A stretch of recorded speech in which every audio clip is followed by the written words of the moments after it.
Hi fellow crafters, today I have a beautiful card idea using the Tulip Fields bundle and the gorgeous Flowering Fields Designer Series paper, along with my own little twist.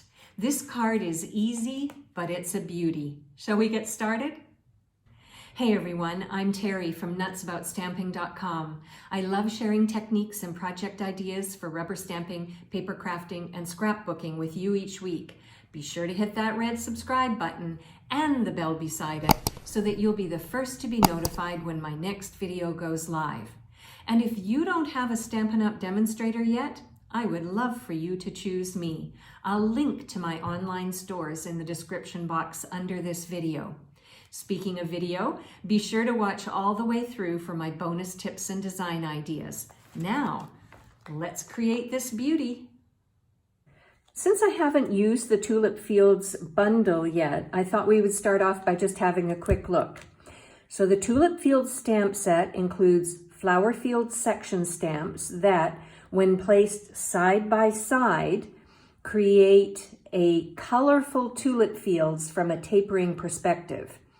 You can pair these tulip fields with the windmill, clouds, or tree stamps found in this set so that you can create real-life scenes, especially when you use the windmill field dies, which includes a row of tulips, fences, a bicycle, and pieces to create a layered windmill, which is what I'm going to show you how to do today. Now let's look at the Flowering Fields Designer Series paper. I have used a lot of this paper because I think it's absolutely gorgeous. The paper was designed to complement the Tulip Fields bundle with patterns that include hand-painted tulips and pretty watercolor designs. See on the back? So I'm going to be using one of these sheets in today's card. I'm going to start off by doing some die cutting. I'm going to die cut the elements that I want to use on the front of my card. So I have a piece of basic black cardstock, and that's for this windmill piece. And then I have another piece of basic black cardstock, and that is for, these are actually called sails. So for the sails that are going to go on top of the windmill. Then I'm going to use a piece of Smoky Slate cardstock for the bicycle. And finally, another piece of Smoky Slate for the clouds. Now, I don't know if you know this, but I live in the Netherlands because I have a job here. I used to live in the US, and then I got this amazing job and I moved to the Netherlands. So I see windmills all the time. I also see a lot of gray skies a lot of the time, which is why I have decided to choose Smoky Slate for my clouds. Now, here's what's essential, or what I highly recommend that you use when you are die cutting intricate pieces like this. We have a product called Adhesive sheets. You can find them in the annual catalog. And basically they are a double-sided sticker sheet. So what you do is you decide which die you want to die cut out. You measure your cardstock. Then you can take the adhesive sheet and you can cut it on the paper cutter so it matches the size perfectly of what you want to die cut. Then what you do is you peel off one side of the sticker sheet and stick it to the back of your cardstock. Then we're going to run this through the Stampin' Cut and Emboss machine, and then we will peel off the other backing, and that will create a sticker that we can use on the front of the card. So I will show you how to do that in a second. I will show you the sticker sheets that I have. Stampin' Up! Used to sell the Sizzix adhesive sheets in former catalogs, and I actually bought several packs of them because I love using these to help me adhere these more delicate or intricate pieces on my card fronts. Now, we don't sell this brand anymore. I think we have our own brand of adhesive sheets, but the concept is the same. So let me show you how it works. I'm going to die cut these pieces out, and I'll come back and then I'll show you how to create this beautiful card. All right, here are all my bits and pieces that I have ready to go, and I still have the sticker sheet on the back.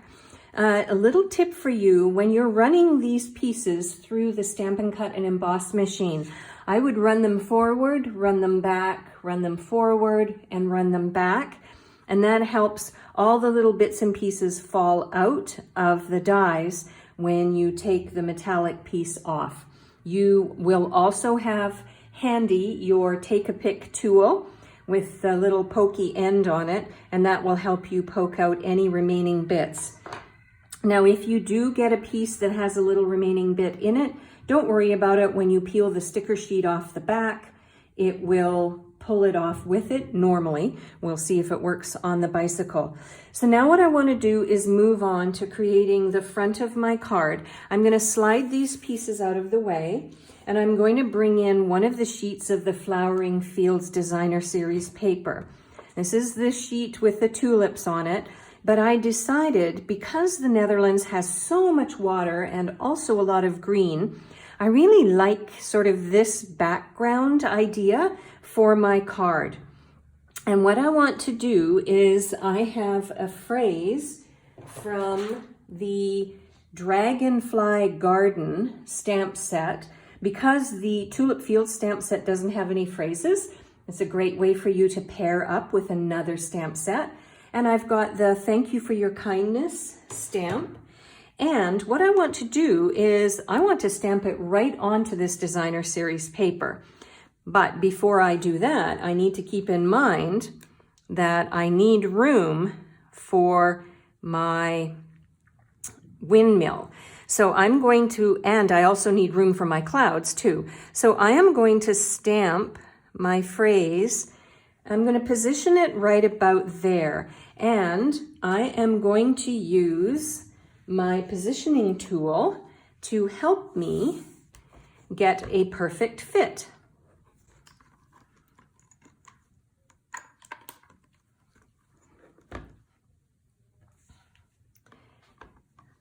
Three, two, one. What is this called?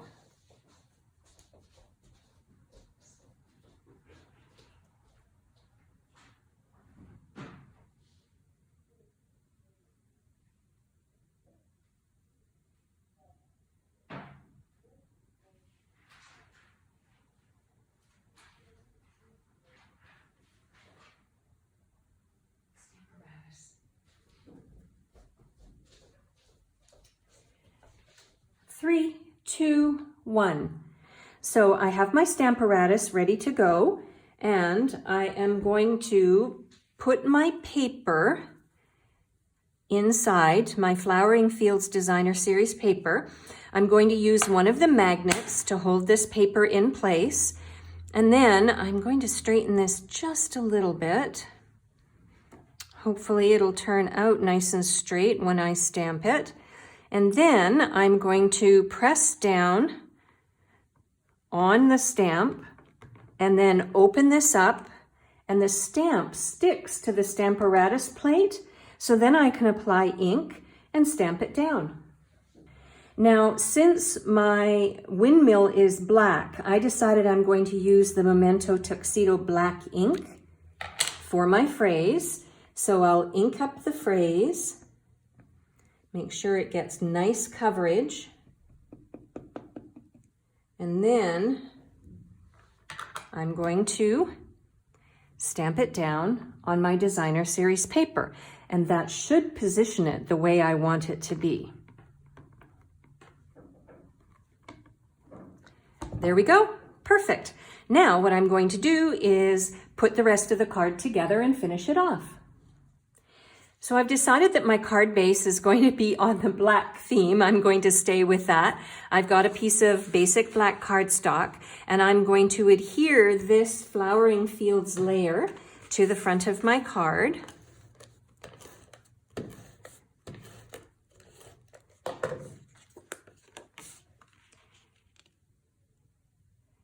The next thing I'm going to do is attach my windmill. And I have to keep in mind that I need room for the sails on my windmill. So I obviously don't want to put my windmill too far to the left or the right because the sails will hang over. But I want to leave room for my bicycle. So I'm going to move my windmill just slightly to the left. Just keep in mind where it is. And then I'm going to peel off the backing of the sticker sheet. And I am going to adhere my windmill down like that. Just so easy. And then I have got my sails piece, and I'll do the same. I'll peel this off gently. There we go. And I will add my sails on top like so. Again, so super easy. And then my bicycle, I will peel off the backing of that. And yes, it did pull off the extra pieces. Perfect. And then I'm going to stick my bicycle as a layer on top of my windmill, like so. And then the last thing I want to add are my 3 clouds. Now, I didn't use the sticker sheets on them because I thought it would be fun to make them a little bit more dimensional. So I'm going to adhere them on using my mini Stampin' Dimensionals. Let me just figure out how I want them to look. All right, there we go. I'm pretty satisfied with that. So I'm going to put 1 mini Stampin' Dimensional on the back of this one. I'm going to pop it there. And then 1 on the back of this one.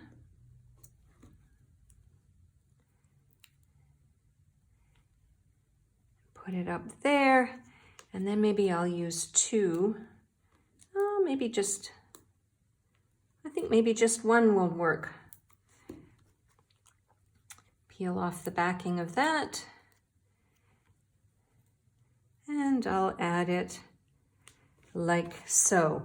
There's a close-up look for you. Now, when I'm thinking about embellishments, I could do something that contrasts, or I could do something that complements, and I'm going to do something that complements. I have these adhesive-backed hexagons, and some of the hexagons are black, and I think it would be really fun to add just a plain black hexagon in the middle where the sails meet the base of the windmill. And it will be sort of like a nice added dimension that may not be noticed at first, but will be noticed in time. And there we go. We have a beautiful card that was really simple to create thanks to the adhesive sheets that I used to help create stickers for these detailed items to add to the front of my card. If you would like a complete listing of the supplies that I used and the measurements for all of the pieces, I'll link to my blog article underneath the video in the description box below so that you can link over and get all the important details along with ordering numbers in case you would like to order this bundle as well. While you're over on my blog, don't miss subscribing to my free newsletters. I'll link to them as well in the description box below. I send 2 newsletters a week with a project in each one that you won't see anywhere else. I'm Terri. I'm nuts about stamping. I hope you'll try this fun Tulip Fields idea someday soon. Bye for now.